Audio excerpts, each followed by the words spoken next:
यीशु मसीह जैसे एक एक करके स्वर्गीय राज्य की परत खोलते जा रहे थे और प्रभु चाहते थे कि ये बातें पृथ्वी के लोगों को समझ में आए और वो पृथ्वी के स्तर पे आकर के उदाहरणों के द्वारा, दृष्टांतों के द्वारा ये चाहते थे कि प्रभु के लोग प्रभु के इन रहस्यों को जान पाए।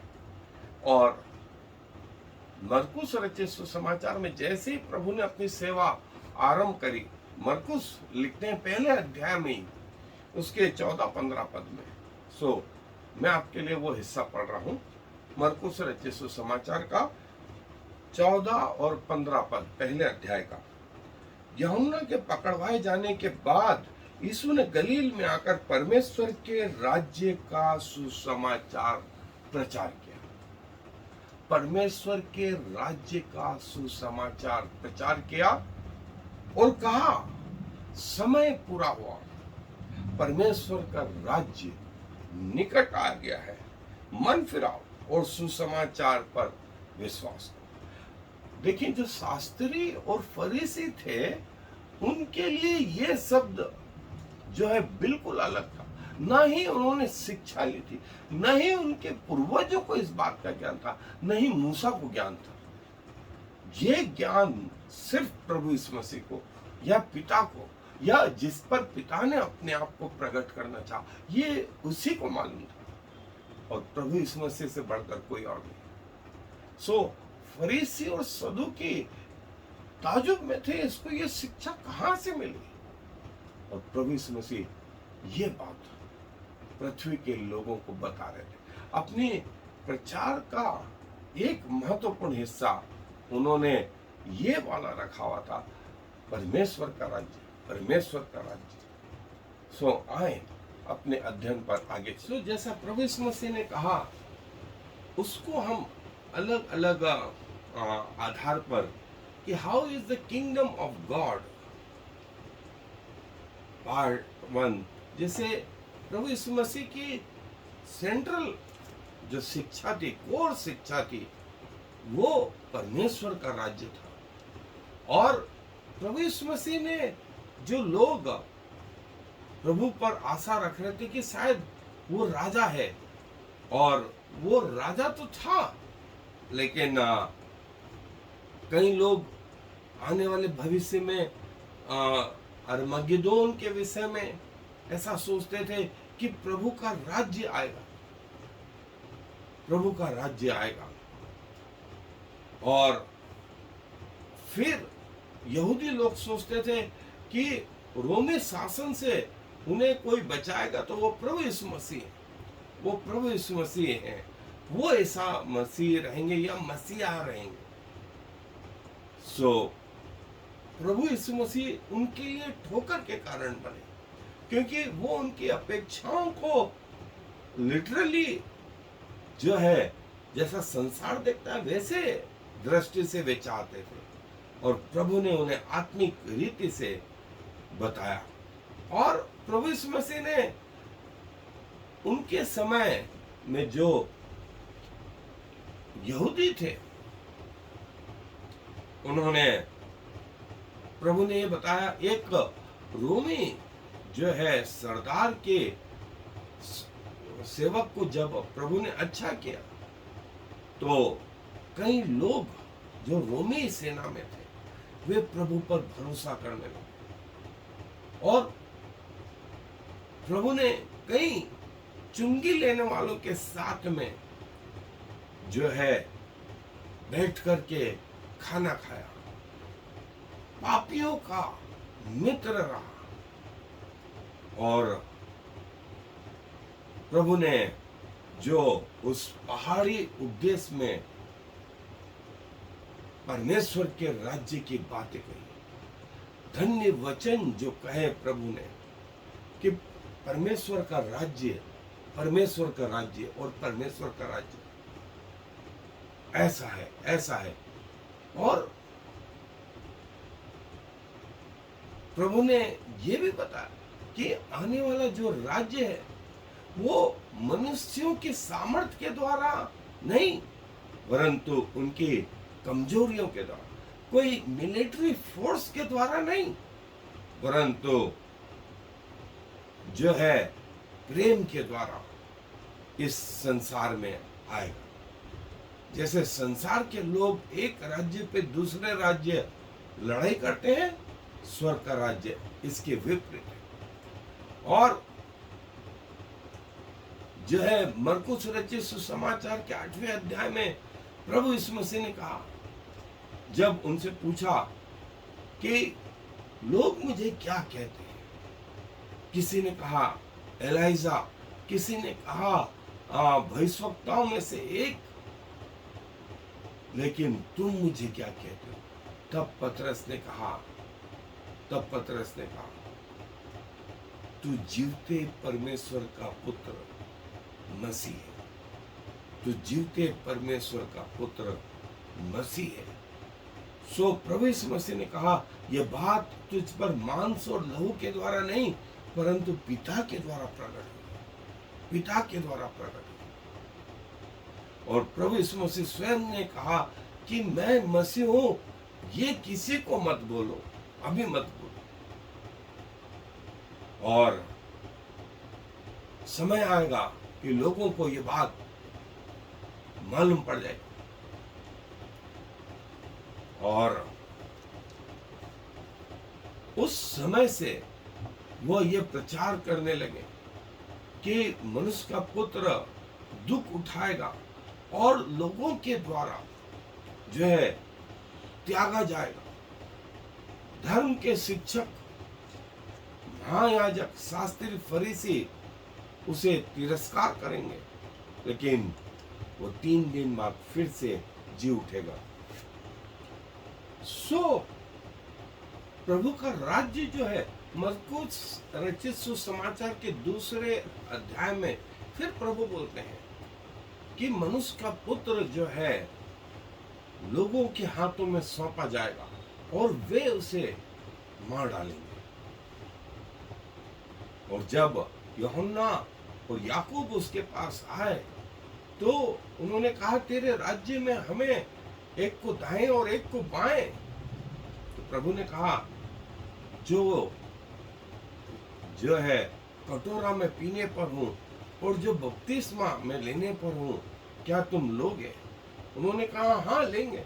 लेकिन प्रभु ने कहा कि दाएं और बाएं बैठाना ये पिता का काम है, ये पिता का काम है। और प्रभु ने फिर कहा, जो तुम में राज्य करना चाहता है वो तुम्हारा अधिकारी होता है, लेकिन जो परमेश्वर का राज्य है उसके विपरीत है जो संसार का राज्य है। जो तुम में बड़ा होना चाहता है वो दास बने, वो दास बने। और जैसे मैं स्वयं सेवा करवाने नहीं वरन सेवा करने आया हूं। और प्रभु ने उस प्रभु भोज के समय में उठ करके चेलों के पांव धो करके दर्शा दिया कि मैं एक सेवक के मानिंद इस पृथ्वी पर आया हूं। परमेश्वर के राज्य में जो है ये महत्वपूर्ण, पृथ्वी के राज्यों से बिल्कुल उल्टा है। फिर 10वें अध्याय में और यशाया में जो है छुटकारा, जो शब्द है ल्यूरॉन कि बहुतों की छुड़ौती के लिए अपना प्राण दूंगा, बहुतों की छुड़ौती के लिए अपना प्राण दूंगा। और प्रभु बोलते हैं कि यशाया 52 और 53 कि मेरा दास जो है बहुतों को जो है छुड़ा लेगा, बहुतों को छुड़ाएगा। और जो है फिर प्रभु ने यूहन्ना और याकूब को कहा था कि जो कटोरा में पीने पर हूं वो तुम पियोगे और जो बपतिस्मा मैं लेने पर हूं वो तुम लोगे, लेकिन जो है दाएं और बाएं बैठाना मेरा काम नहीं। मनुष्य का पुत्र सेवा करने आया है, सेवा करवाने नहीं आया। और सेवा करने आया है और बहुतों की छुड़ौती के लिए अपना प्राण देता है, अपना प्राण देता है। और जो है प्रभु यीशु मसीह ने लोगों के छुड़ाव के लिए, छुटकारे के लिए वास्तव में अपना प्राण दिया। और पुराने नियम में फसह का जो पर्व था, वो आने वाले समय में प्रभु भोज और मसीह के द्वारा अपनी देह को दिया जाना, अपने लहू को दिया जाना, ये प्रकट करता था। और प्रभु ने कहा, देखो ये मेरा लहू वो नई वाचा है जो बहुतों के लिए बहाया जाता है। मेरी देह जो तुम्हारे लिए दी जाती है, मेरे स्मरण के लिए यही किया करो। और हमारा छुटकारा मेमने के लहू के द्वारा हुआ, सोने चांदी से नहीं, वरन मेमने के लहू के द्वारा। सो प्रभु ने कहा कि मैंने वो मार्ग चुन लिया ताकि तुम्हें जीवन, मैंने वो बलिदान दे दिया। अब तुम्हें जो है कोई बलिदान चढ़ाने की जरूरत नहीं। और मैं तुमसे सच कहता हूं कि जब तक परमेश्वर के राज्य में न पीऊंगा, जब तक तुम मेरा स्मरण करते रहो। और प्रभु का ये मैसेज, प्रभु की ये बातें उसके क्रूस को बताती थी कि कैसे वो हम सब के पापों के लिए क्रूस पर जाए, क्रूस पर मरेगा। और जो कोई क्रूस की ओर देखेगा वो अपने जीवन को बचाएगा। और कैसे हम प्रभु के राज्य को प्रकट कर सकते। सो प्रभु के राज्य को प्रकट करने के लिए वो बोलते हैं कि मन फिराना और विश्वास करो, मन फिराना, विश्वास करो। तुम जगत की ज्योति हो, तुम जगत के नमक हो। और मेरा क्रूस लेकर के चलो, अपना अपना क्रूस उठाओ और मेरे पीछे हो लो। और जो है प्रभु के पुनरुत्थान के द्वारा हमें नई आशा मिली, नई आशा मिली। सो प्रभु का राज्य न सिर्फ पृथ्वी पर वरन स्वर्ग में, स्वर्ग में। और उसका विस्तार जो है पृथ्वी पर नहीं, हम लकीरें खींच करके उसके मैप नहीं बना सकते, क्योंकि उसका विस्तार स्वर्ग से पृथ्वी तक है।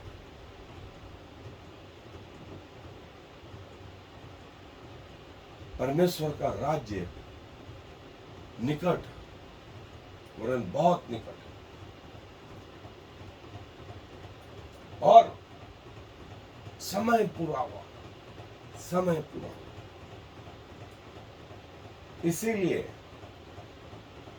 मन फिराओ, मन फिराओ और विश्वास करो। समय निकट, समय पूरा हुआ। मन फिराओ, मन फिराओ। सो प्रभु का राज्य बिल्कुल निकट आ गया है, वरन द्वार पर है। वो समय शायद आज रात हो जाए, या कल सुबह हो जाए, हमें तैयार रहना चाहिए। सो आए दुआ करें। प्रभु जी धन्यवाद देते हैं कि आप हमारे ऐसे परमेश्वर हैं जो हमें इस पृथ्वी पर ही वो स्वर्ग का जो है एहसास कराते हैं, और हमारे अंदर जो पवित्र आत्मा है वो अपने आप में परिपूर्ण है। और प्रभु हम अपने आप को क्या कहें, संसारिक मनुष्य है, संसारिक सोच है, संसारिक जीवन है प्रभु। हमारे विचार भी प्रभु इन आकाश के तारागणों और सूर्य के ऊपर नहीं पहुंचते, और प्रभु आपका स्वर्ग वहां से आरंभ होता है। सो पिताजी हमारी आत्मिक आंखों को खोलें कि हम आपको निहार सकें, हमारे आत्मिक कानों को खोलें कि हम आपको, आपकी वाणी को सुन सकें, हम हमारे समझ को खोलें कि हम आपकी बातों को समझ सकें। और प्रभु आपकी गहरी बातें जो आपने सरल सरल तरीके से हमें बताई, हम न सिर्फ स्वयं समझे वरन दूसरों को भी बता सकें, क्योंकि इस विनती को प्रभु यीशु मसीह के नाम से मांग लें, आमीन और फिर Shema Yisrael Yahweh Eloheinu Yahweh Echad. Hear, O Israel, the Lord is our God, the Lord alone.